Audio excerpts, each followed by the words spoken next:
निष्कर्ष पर पहुंचे। मान लीजिए पता चला कि मनीष कश्यप के खिलाफ कोई सबूत नहीं है, तो वो पुलिस को क्या काम करेगी ऐसे परिस्थिति में? जो भी चीज़ को संग्रह किया वो बताएंगे कि देखिए इसमें इनके खिलाफ कोई सबूत नहीं मिला, तो चार्जशीट में लिखेंगे कि इनका मामला जो है सो असत्य प्रतीत होता है, इनका कुछ नहीं था। या सत्य प्रतीत होगा तो बताएंगे कि इनके खिलाफ ये सबूत आया, जिस मामले में इनके ऊपर ये मामला बनता है।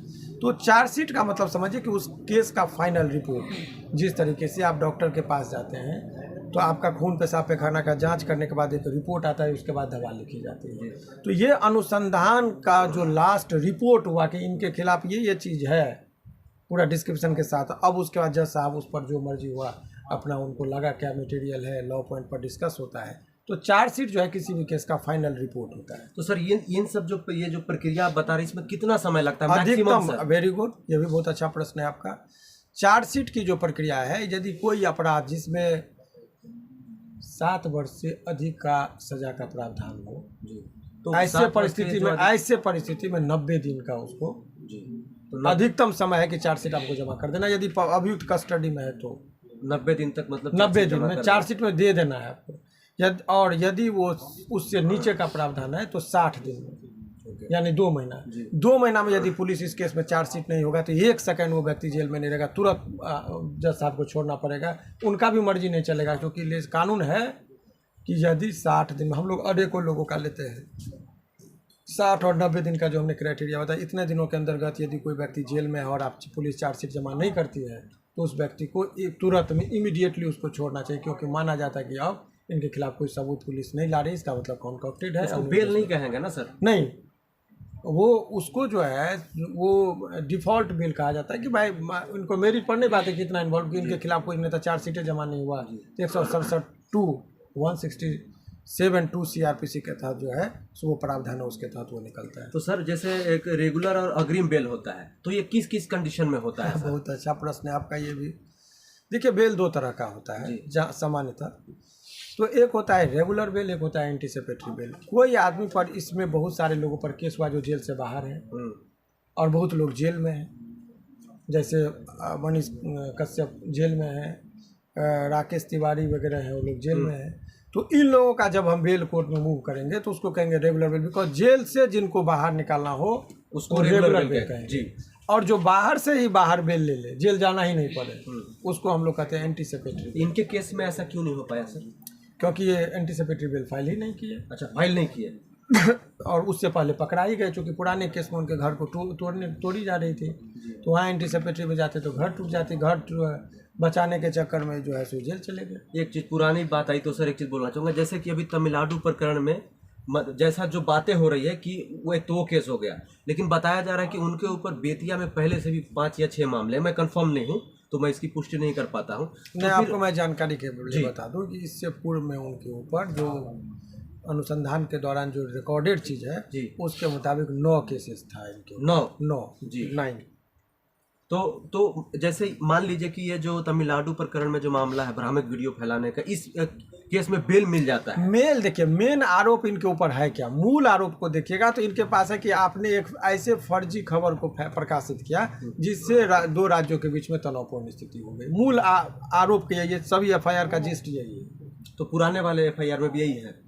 नहीं, अभी का जो 3 FIR हुआ है, तो हमारे भारतीय संविधान में एक है कि एक अपराधी को एक अपराध के लिए एक ही बार सजा है, तो उसको हम लोग डबल जेओपार्डी का सिद्धांत कहते हैं। तो ट्रायल वगैरह में यदि वो तो बाद में होगा कि भाई 3 एक ही अपराध के लिए, मूल रूप से तो आरोप यही है। तो तमिलनाडु पुलिस अलग केस करे, बिहार पुलिस एक अलग केस करे, तो 2 जगह ट्रायल होगा। तो ऐसे परिस्थिति में अभियुक्त को रहता है कि वो न्यायालय के समक्ष जाए और अपनी केसों को एक साथ करवा ले।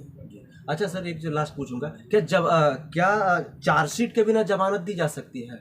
बिल्कुल, अनेकों केस में कितना समय में मिल जाता है? देखिए, बेल का स्टेज जानिए बहुत अच्छा, चूँकि आप लोग बहुत जिम्मेदार चैनल हैं और इस न्यूज़ को देखते होंगे लोग, तो जानते होंगे, जानना भी चाहिए, कानूनी बात है तो कानूनी बात के इस प्रकरण में यदि आप जानते हैं बेल का जो प्रक्रिया होता है, देखिए अभी क्या है, कोर्ट जो है वो कोर्ट 3 स्टेज है।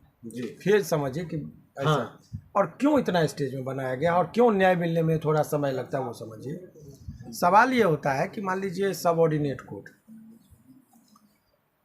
में, मान लीजिए सबसे नीचे जो कोर्ट का स्तर है उसको क्रिमिनल सेक्टर से देखिएगा तो magistrate court. Magistrate court. Magistrate में दो तरह के मजिस्ट्रेट होते हैं, एक होता है फर्स्ट क्लास, एक होता है सेकंड क्लास, और उसके जो सबसे बड़े पदाधिकारी होते हैं उनका नाम होता है CJM, चीफ जुडिशियल मजिस्ट्रेट। ठीक है, और बड़े शहरों में जहाँ पर मेट्रोपॉलिटन एरिया तो मेट्रोपॉलिटन मजिस्ट्रेट होता है। ये तो मजिस्ट्रेट कोर्ट का हो गया। इनको पावर सीमित दिया गया है बेल में कि नॉन बेलेबल है तो बहुत रेयर सिचुएशन में ये लोग देते हैं। उसके ऊपर एक कोर्ट होता है जिसको बोलचाल की भाषा में डिस्ट्रिक्ट कोर्ट बोलते हैं, लेकिन वो सेशन न्यायालय कहलाता है क्रिमिनल सेक्टर से। सेशन जज में ये फिर वहाँ के जब बेल मजिस्ट्रेट नहीं देते तो हम लोग सेशन न्यायालय में इसको फाइल करते हैं। सेशन न्यायालय में वहाँ पर वो धारा देख के नहीं देते हैं, यहाँ पर चार्जशीट वगैरह देखा कि अरे जिस धारा में FIR हुआ, चार्जशीट आया, डायरी देखा, फिर उनको लगता है तो उस आधार पर वहाँ पर वो बेल कीजिए यदि आप। लेकिन वहाँ पर भी बहुत रेयरली बहुत हल्के फल्के नेचर के होते हैं उसको मिल जाता है।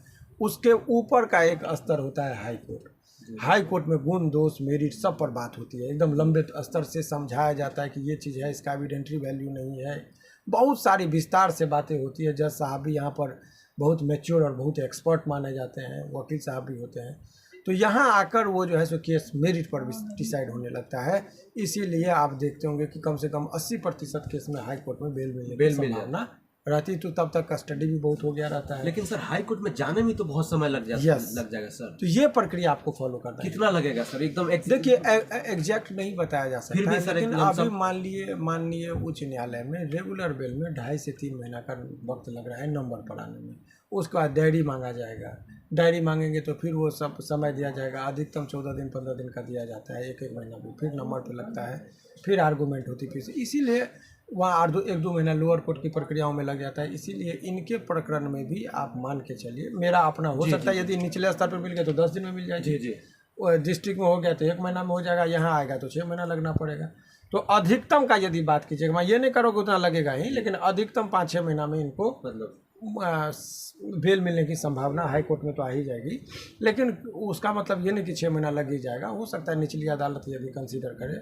हालांकि तो मैक्सिमम आप समय बताएं। हाँ, मैक्सिमम बताएं कि ऐसे केस में चूंकि हमने केस को जो अवलोकन किया, पढ़ा, समझा, उसके मुताबिक यही लगता है कि इस केस में जो है सो कन्फेशनल, चूंकि पुलिस का लॉ पॉइंट की बात बता रहा हूँ कि बहुत सारी, हालांकि उस केस के रिगार्डिंग डिस्कस करना इसलिए नहीं जरूरी है कि उस केस में और भी बहुत सारे वकील साहब सब जो देख रहे हैं, तो उन लोगों को चूँकि वो पुलिस भी इंटरव्यू देखती है तो वो अपनी चीज़ों को करेक्ट कर लेती है। नहीं, ये तो कानून, देखिए बहुत सारे लोग इस चीज़ के माध्यम से बहुत सारी चीज़ें जानेंगे कि चार्जशीट क्या होता है, रिमांड क्या होता है। हाँ, तो इस तरीके से जो है सो आप समझिए कि यही प्रक्रिया है, और इसी प्रक्रियाओं से सभी व्यक्तियों को जो अभियुक्त होते हैं उनको गुजरना होता है और उनको भी गुजरना पड़ेगा। जी। सर, मनीष कश्यप के मैटर में अगर बिहार पुलिस केस की है और तमिलनाडु पुलिस, दोनों रिमांड लेगी, जैसे बिहार पुलिस रिमांड ले लेगी?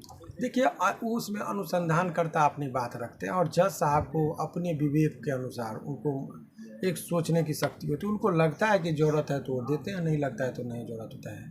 और कई केसेस में मशीनरी होता है, आवेदन दिया देखे भी नहीं कर देता है, पहले ऐसी होती थी।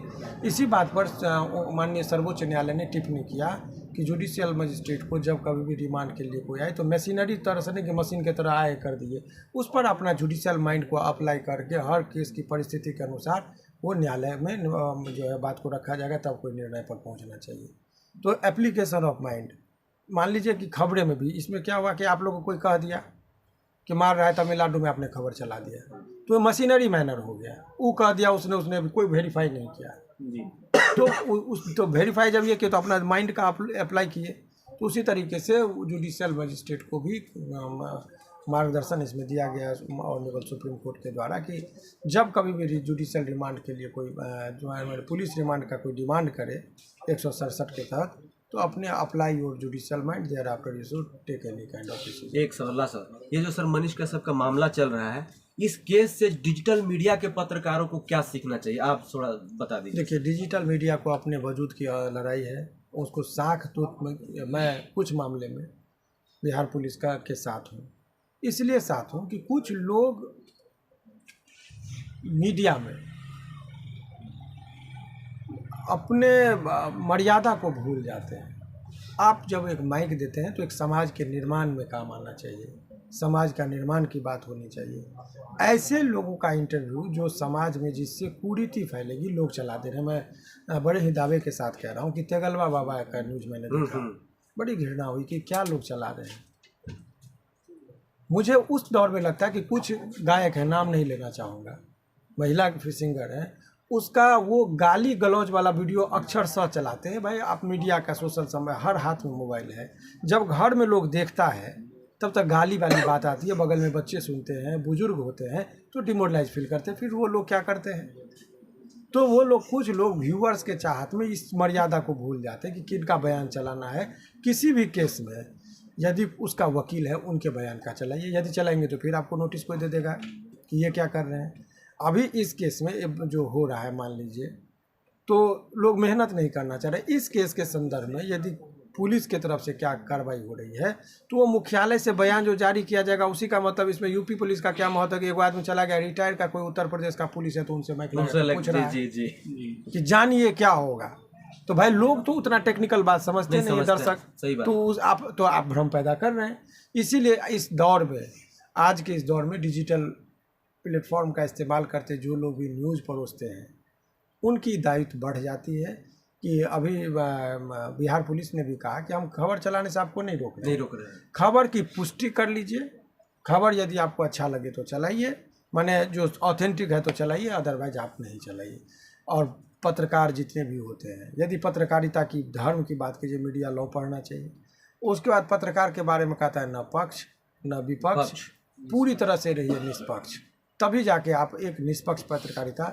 लेकिन बड़े ही दुख के साथ, दावे के साथ, दुख और दावा दोनों कह रहा हूँ कि चाहे वो नेशनल मीडिया हो चाहे कुछ और मीडिया हो, आज के इस दौर में निष्पक्षता जो है वो उतनी नहीं रह गई, जिस वजह से इंडेक्स जो बना है पूरे वर्ल्ड में नीचे जाता जा रहा है। तो वो 124 से भी नीचे पैदान खिसक गया निष्पक्षता और निर्भीकता में। अब अपने लोग पीठ थपड़ा वाले कि सबसे स्वच्छ, सबसे निष्पक्ष, सबसे निर्भीक। लेकिन आज के अभी मैं मनीष कश्यप का जिक्र हो रहा है कि उसने फेक वीडियो चलाया, इतनी कार्रवाई, इतना यातना, बहुत सारी चीज़, बातें, चर्चाएं हैं। लेकिन मैं ये पूछता हूँ कि यहीं पर कुछ न्यूज़ चैनल में मैंने सुना था जब नोटबंदी हुई थी तो उस दौर में एक आया था कि 2000 के नोट में चिप लगा हुआ है। क्या कार्रवाई हुई? वो भी तो कुछ कार्रवाई नहीं हुई, बिल्कुल। तो ये एक प्रश्न है जो है। लेकिन ये भी देखिए, ये सैद्धांतिक बात है, लेकिन व्यवहारिकता में आप जानते हैं कि जिसकी लाठी उसकी भैंस। मजबूत दिया जो है जब तूफान आता है तो उसको बुता देता है, लेकिन घर में आग लगी हो तो उसको बढ़ा देता है। इसीलिए भीड़ में जब आपकी कोई आवाज़ नहीं सुने तो अपनी आवाज़ को मत बढ़ाइए, अपनी औकात को बढ़ाइए। चुप भी रहिएगा, खामोश भी रहिएगा तो पेपर का हेडलाइंस बनेगा।